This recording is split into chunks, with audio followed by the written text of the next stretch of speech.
I have no script for this, so I'm just gonna see what the vibes are.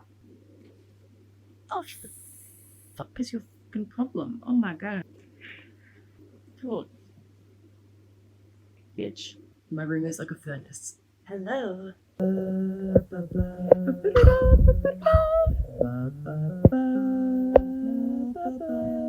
I wanted to do a video on my theories for Summers on the Reaping. I don't think I've ever been this excited about a book. Ever. In fact. So I was just like, let's do a little video and so I can talk and say as much as I want because I have a lot to say. This is my beautiful list. It's really far back. You can't actually even see what's going on. This is like deeply serious. This is my list. The Hunger Games has been something that's just kind of always been around for me. I remember I wasn't that big of a reader when I was a little kid, and then I got into the Hunger Games and I was like, oh, this is iconic. This was Coachella 2016. This was the vibe at the time, okay? You need to understand. You know what? I was feeling myself then, and that's okay. This is deeply serious. This is iconic. This means a lot to me. And so now we're here. I have a lot of thoughts, and I think it's important to not shut the fuck up about my thoughts. You know what I'm saying? I chronically talk to myself in the car about this, and so I'm like, let's talk to a camera. Yes, why not? Let's just begin. Let's just begin.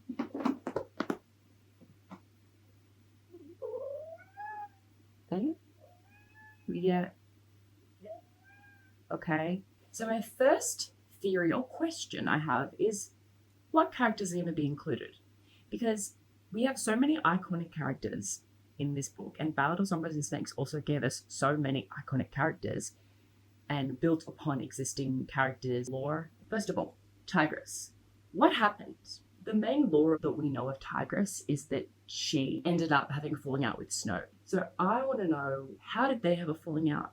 I would love if maybe Haymitch comes into that in Haymitch's lore. Maybe Tigress was a fashion designer when Haymitch games were happening, and maybe through Haymitch's active rebellion in using the force field, if Tigress defended him to Snow and Snow was like, oh, you're done. We also know that Tigress got heavy cosmetic surgery to look like a cat. Tigress. Deep in my brain, the name rings a bell.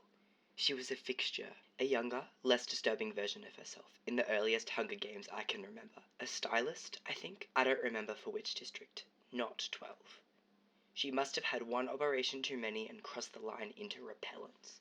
And I was reading reviews the other day that were saying how maybe that could have been her kind of wanting to shake off the Snow comparisons. Like, she's like, I don't look like you, I'm not like you, I'm going to do this.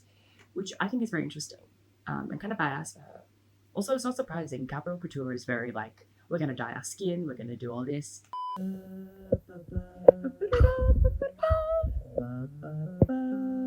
But yeah, I would love Tigress to come back. I think that would be really interesting. She doesn't have to, but I'd be sad nevertheless. Secondly, we have Plutarch. I, like a lot of fans, had the theory that Sunrise on the Reaping was actually going to be from Plutarch's perspective.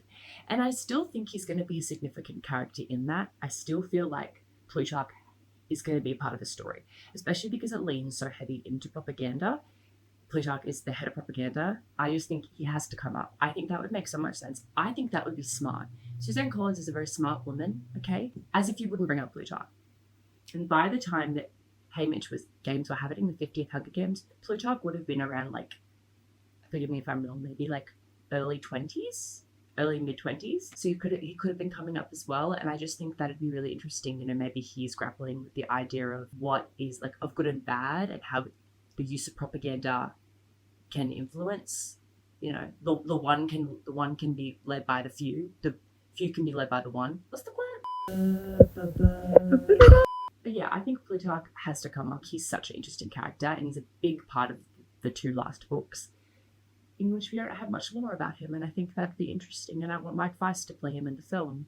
Lastly, I have Effie. Okay, now, I don't imagine we'll see Effie. I do think there's a lot of lore to tell there, but I don't think we will see Effie. But I would just be interested to see teenage Effie. I don't know in what context she would show up, but you never know. She's so caught up in the glitz and glamour of the capital, but I think it'd be cool to see Effie. I think that lore would be really interesting, and to see who she is and from what she becomes, I think would be interesting. Moving on, secondly, I have propaganda. Relating back to Plutarch, what the hell is this going to be about? My main theories are, how did the Capitol use propaganda to change the perspective of what Haymitch did in his games to be about survival and not about rebellion, just like with Katniss and Peter? Only you'll have to do better if the uprisings are to be averted, he says. This tour will be your only chance to turn things around. I know, I will. I'll convince everyone in the districts that I wasn't defying the capital, that I was crazy with love, I say. President Snow rises and dabs his puffy lips with the napkin. Aim higher in case you fall short. What do you mean? How can I aim higher? I ask. Convince me, he says. We saw that because of Katniss and Peter created that spark, the Capitol was really quick to come in and be like, oh no, we're gonna up the amount of executions and floggings in the districts, and having coverage on Katniss and Peter and their love life and that kind of drama of that. We're gonna hide the bad things that are happening. I'm just very interested to see how this is gonna go.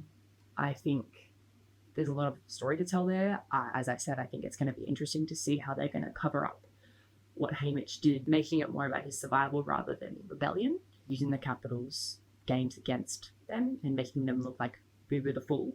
So yeah, I'm just interested to see what that is going to entail. And I think linking back to Plutarch as well, as I said before, like there is a clear connection between those two characters. So forgive me for assuming that we were going to have Plutarch in Sunrise. If we don't, that's fine. It could just be about a simple Haymitch games, whatever, which I would live and die. But Susan Collins is very smart. It's just she doesn't write when she is told. She writes when she has something to say, quoting Lucy Gray. Number 3, I feel like I haven't heard many fans talk about this. Remember who the real enemy is. What is the tea on that? Because Haymitch is the first person to say it in the book. We cross the room, but in the doorway, Haymitch's voice stops us. Katniss, when you're in the arena, he begins. Then he pauses. He's scowling in a way that makes me sure I've already disappointed him. What?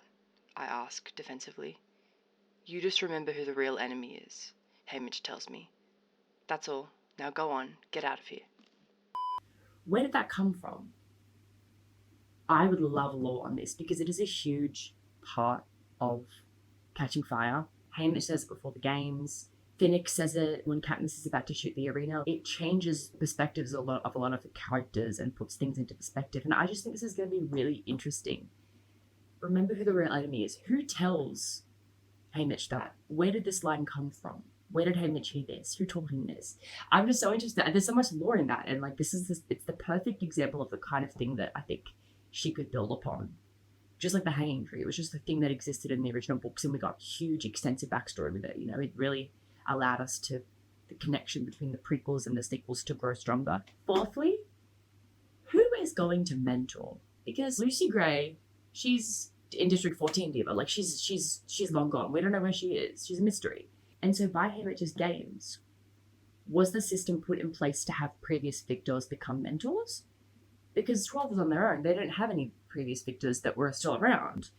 So I'm really interested to see how they're going to do this. I did see a theory that maybe they'll like evenly scatter victors, like past victors, amongst all of the districts, which makes sense. And that could be interesting to have like maybe like District 7 victor and 12. I don't have many theories on it because I just want to see what she does. I would assume that by the 15th Hunger Games, the system of having previous victors become mentors would be put in place because the games were quite well established. But how is that going to affect 12? Because they didn't have any previous victors. So yeah, this is one that I'm still up in the air about. I don't have a definitive theory on it. I think I'm kind of just looking around, and I think we're just going to have to find out. In which I am very much willing to. Also super random, but do you like my pins and my Hunger Games pin? Yeah. Come through, Etsy, come through. Number 5, we have timeline after the games. Are we going to see after the games? Now, this is interesting. I have heard a lot of stuff about this as well, of like, what is the timeline of the book going to be? Is it going to be, obviously it's going to start on the morning of the reaping. When's it going to end? Is it going to skip way forward into the future? I don't think she's going to do it like Haymitch after Katniss or whatever, because I think Katniss' story was like the end of that. I don't think we're going to get more lore after that, because the whole point is the games, and that is the main thing, and Second Rebellion. What's the timeline going to be? Are we going to see Haymitch's slow deterioration, both physical and mental health, as he continues to watch these children die and he's forced to mentor them? It's not going to have a happy ending, unfortunately. I don't think that's going to happen. I think it's going to have a very insightful ending, but I don't put my money on that we're going to be like, and the end. That was beautiful. I think there's going to be tears. I think there's going to be tears shed, as there should be, because this is going to be emotional. Another theory that I saw was Chaff, and maybe he's going to mentor Haymitch. I know Chaff by sight because I've spent years watching him pass a bottle back and forth with Haymitch on television. He's dark-skinned, about 2 meters tall, and one of his arms ends in a stump because he lost his hand in the games he won 30 years ago. Hello, it's editing me here. I was just going to say, if Chaff's games were 30 years ago, that means Chaff's games took place 5 years before Haymitch's. So, he could have mentored. We'll see. Which is very interesting. I think I saw that on Pen and Propaganda. They posted about that. Forgive me if I'm wrong. Either way, they're iconic. Maybe Chaff was a mentor, which goes back to the previous question on who's going to mentor. Because, as I said before, if other victors are sent to 12 and other places that don't have victors yet to mentor, maybe Chaff mentor Haymitch, which would make sense given their friendship and given their strong connection. And obviously the books talk about it and the films very lightly talk about it, but I would love to see more of that because I think that would be really interesting. And maybe Chaff reminds Haymitch of who the real enemy is, and maybe that's how it begins. Maybe Tigris does. We'll never know. We will know. Hopefully. Number 6, I have the meaning of this symbol. When I first saw this symbol, I was like, okay, yeah. No, I have my theories. I think it's the idea of the good and bad being sprung from the same source. And I also think that the symbol obviously is a crown. And we have Battle Songbirds and Snakes. The songbird was the kind of pure, good side of things, the good in things. And then the snake was the evil, as the secret says, like the line from good to evil. And I think that this is very interesting because in Battle Songbirds and Snakes, there is a juxtaposition between the two. But with this, despite the fact that they're facing each other in conflict, they are sprung from the same source. That is a crown. And so I'm interested to see how Haymitch's submission to the capital, because he does submit, he does shut his mouth. I want to see how he deals with having good intentions and wanting to do good things, but also being a capital puppet in a way that he can't escape, and he has to just drink out the rest of his days. And obviously, thankfully, things get better. But I'm interested to see this. If I always said that before we got the definitive proof that it was about Haymitch, I always thought that the symbol could also represent Plutarch, because Plutarch is in himself born from the capital. Haymitch isn't, but Plutarch is a capital citizen, and how Plutarch is raised to be a snake like Snow. But unlike Snow, maybe Plutarch secretly has good intentions, and through the use of what? Propaganda, maybe he has to try and figure out the balance of having to work for the capital to live and survive, and working for the knife, but also knowing that what he's doing is wrong, and the kind of constant turmoil that you have in that. Thus the symbol of the two. Yeah, interesting. Lastly, we have Snow and Poison. I added this a couple of days ago because I was like, now wait a minute. Because I saw a theory that was talking about the arena and was saying Snow may have had a heavy hand in the creation of the arena because his use of poison is so prominent. And for those who don't know, the arena in the 50th Hunger Games is basically the most beautiful arena that there has ever been. Now it's the morning the games begin. We watch from the point of view of one of the tributes as she rises up through the tube from the launch room and into the arena. I can't help but give a slight gasp. Disbelief is reflected on the faces of the players. Even Haymitch's eyebrows lift in pleasure, although they almost immediately knit themselves back into a scowl. It's the most breathtaking place imaginable. The golden cornucopia sits in the middle of a green meadow with patches of gorgeous flowers. The sky is azure blue with puffy white clouds. Bright songbirds flutter overhead. By the way some of the tributes are sniffling, it must smell fantastic. An aerial shot shows that the meadow stretches for kilometers. Far in the distance, in one direction, there seems to be woods, in the other, a snow-capped mountain. The beauty disorients many of the players, because when the gong sounds, most of them seem like they're trying to wake from a dream. Not Haymitch, though. It's so picturesque that a lot of the tributes don't even move when the bell goes off. They just stay because they're in awe, but Haymitch does. He said, I'm getting out of here. It's so beautiful, but every aspect of it is heavily poisonous. The arena in itself almost kind of represents Snow because, you know, he's this beautiful, especially Tom Blythe's Snow when he's younger, this beautiful kind of pristine, clean kind of figure. And, you know, behind it all, behind the facade, he is poisonous. And I think that is a very interesting connection. Likewise, not even just about the arena, I just want to know, Snow's use of poison is very prominent in the books as well, but we don't see it like at its full effect. We know that like Finnick talks about it in Mockingjay. Coriolanus Snow, says Finnick. Such a young man when he rose to power, such a clever one to keep it. How, you must ask yourself, did he do it? One word. That's all you really need to know. Poison. Finnick goes back to Snow's political ascension, which I know nothing of, and works his way up to the president, pointing out case after case of the mysterious deaths of Snow's adversaries, or, even worse, his allies, who had the potential to become threats. People dropping dead at a feast, or slowly, inexplicably declining into shadows over a period of months, blamed on bad shellfish, elusive viruses, or an overlooked weakness in the aorta. Snow drinking from the poisoned cup himself to deflect suspicion, but antidotes don't always work. They say that's why he wears the roses that reek of perfume. They say it's to cover the scent of blood from the mouth sores that will never heal. They say. Snow has a list and no one knows who will be next. Poison, the perfect weapon for a snake.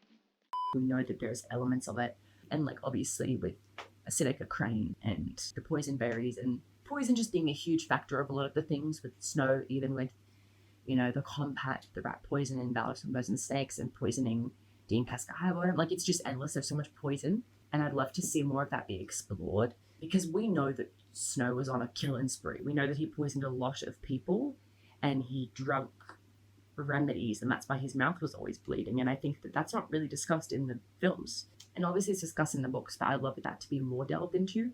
I don't know how they could do that because it's not going to be from Snow's perspective, but maybe we will learn some more. Maybe one of the characters will be like, he used poison a lot.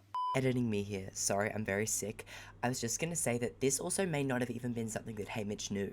Snow's excessive use of poison could have been so heavily under wraps, which is why when Finnick says it in Mockingjay, it's a big deal. But maybe Haymitch also knew. We don't know. We'll have to see. Maybe Snow will kill Lenore Dove and Haymitch's ma and stuff with poison. One other theory that I have is that they could also be executed via the hanging tree, which would be very interesting.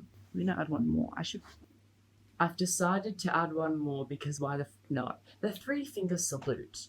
Now, I did see a theory that the three-finger salute could have been invented in 12 because of the execution of Haymitch's family. Snow would have killed Haymitch's little brother, mother, and girlfriend. The three of them. And maybe that could even tie into maybe Tigress to the three-finger salute. We don't know. I'm just making things up because we don't know yet. But the lore of the three-finger salute, which is a huge part of the books, to show respect and sympathy for somebody and to show that you care about them. And I think that would have made a lot of sense because I can imagine that 12 and Haymitch would have been silenced after everything that happened and beat into submission by the capital. And maybe the only way for them to properly show their grief in the killing of Haymitch's family is the three-finger salute, in which the capital they don't understand what that is. They're like, what are you doing? I think I'm interested to see how that plays out. Who came up with that? We may not get answers to any of these. Highly unlikely. I think we're going to get answers to most. I want to see what happens. I'm excited. I'm ready. I'm sad if you don't hear from me when this book comes out for a while, because I'm deeply sad and depressed. And I'm expecting it because of course I am. I've been yapping too much. I'm going to go feed my cat. Thank you for watching. I will shut the fuck up. Anyways, bye. Thank you for watching.